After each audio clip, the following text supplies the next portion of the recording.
Je prends quelques instants pour vous jaser d'un album que j'ai eu l'occasion de lire tout récemment et on est peut-être dans une autre sphère que les précédents titres dont je vous ai parlé. C'est de Di Gregorio et Barbucci, ça s'appelle Les Sœurs Grémillet, Le rêve de Sarah, donc premier tome de ce qui s'annonce comme être un récit familial et un récit un peu choral. Donc on retrouve trois sœurs, la plus vieille qui est peut-être un peu plus forte, plus affirmée, la seconde qui vit un peu dans un univers un peu plus amoureux, la troisième qui cherche un peu à apprendre à faire sa place. Donc bref, un nouveau contexte familial et un contexte dans lequel on semble nous annoncer d'ailleurs un peu des bandes dessinées à saveur un peu enquête. Et c'est ce qu'on retrouve justement dans ce premier tome. Donc on l'annonce et on le livre au bout du compte. Alors c'est chez Dupuis, Les Sœurs Grémillet, le rêve de Sarah, donc qui, ce premier tome nous amène dans un beau dessin. D'emblée, peut-être, j'ai envie de mentionner le visuel. J'ai trouvé la BD très jolie, c'est très efficace, des couleurs tout en douceur. Donc, visuellement, c'est beau, disons-le comme ça. Et donc, ce qui fait qu'on a rapidement envie de plonger dans cet univers-là, genre de BD qu'on laisse traîner, que nécessairement les enfants, les adultes vont avoir envie de feuilleter. Donc, le dessin est beau, il est efficace, il est clair. Et donc, là-dessus, chapeau, c'est bien réussi. Au niveau du récit, on nous donne peut-être un peu l'impression que ça va être un récit surnaturel. En cours de route, ça bascule un peu vers autre chose. En fait, du moins, c'est comme ça que j'ai vécu ma lecture de mon côté. Donc, on retrouve les trois sœurs. Il y en a une des trois donc qui a des rêves, qui rêve à une petite méduse qui flotte en avant d'un immense arbre.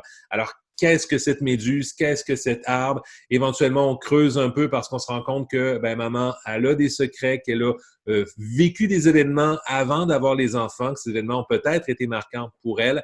De quelle façon, en quoi les rêves font-ils référence à ces événements-là? Donc, il y a une dynamique de mystère qu'on va explorer, évidemment, à travers l'enquête. Et c'est là que la richesse des personnages va prendre place aussi. On est quand même, bon, il y a un côté archétypal dans les types des sœurs qu'on nous propose. Donc, la plus vieille, celle du milieu, la plus jeune, qui ont un peu les types et la nature dont on s'attendrait d'elles. Mais en même temps, la dynamique fonctionne bien. Donc, on les retrouve les trois à faire l'enquête, à se relancer la balle, à échanger, à s'affirmer chacune à leur façon et éventuellement en chemin vers le dénouement final. Donc, on a quand même un 70 pages. Donc, les auteurs, en fait, se donnent la place pour justement placer l'ambiance, placer le récit, placer la dynamique entre les trois sœurs. Et là-dessus, ça fonctionne. Éventuellement, quand on arrive au dénouement final, c'est le genre de dénouement qui également ouvre la porte à des belles discussions. C'est le genre de bande dessinée qui, s'il est lu par un 8-12 ans ou un 10-14 ans, peut peut-être aussi amener un bel échange avec un adulte qui aura lui aussi la bande dessinée. Évidemment, dans ce cas-ci, je ne veux pas trop en dévoiler s'il y a des gens qui nous écoutent et qui comptent la lire, ils veulent se garder la surprise. Donc, je fais une mini parenthèse pour dire que dans les 30 prochaines secondes, je vais puncher un petit peu, mais pour contextualiser ça. Donc, dans la mesure où on se retrouve dans ce contexte avec une histoire de fausse couche. Donc, le bébé qui aurait pu venir, mais qui n'est pas venu, l'impact que ça a pu avoir sur la mère, l'impact que ça aurait pu avoir sur la famille si cet enfant-là avait été. Alors, à mon sens, ces genres d'ouvrages aussi qui, dans le contexte d'un récit jeunesse, ouvrent justement la porte à des beaux échanges, des belles discussions, sans nécessairement dire que c'est incontournable de les avoir, mais la possibilité de le faire autour de ce récit-là me semble intéressante. D'autant justement que le récit est intelligent, d'autant que le récit est bien rythmé, d'autant que le récit est bien dessiné. Évidemment, c'est pas un ouvrage qui va réinventer le genre, mais à l'image d'autres séries jeunesse qui justement sont de bon ton, sont solides et agréables à découvrir, et cette bande dessinée s'inscrit un peu dans cette tangente-là. Donc, c'est du solide, c'est des choses que je n'hésiterais pas à proposer à un jeune ou une jeune également. Mais c'est pas non plus le récit jeunesse incontournable à leur proposer à ce stade.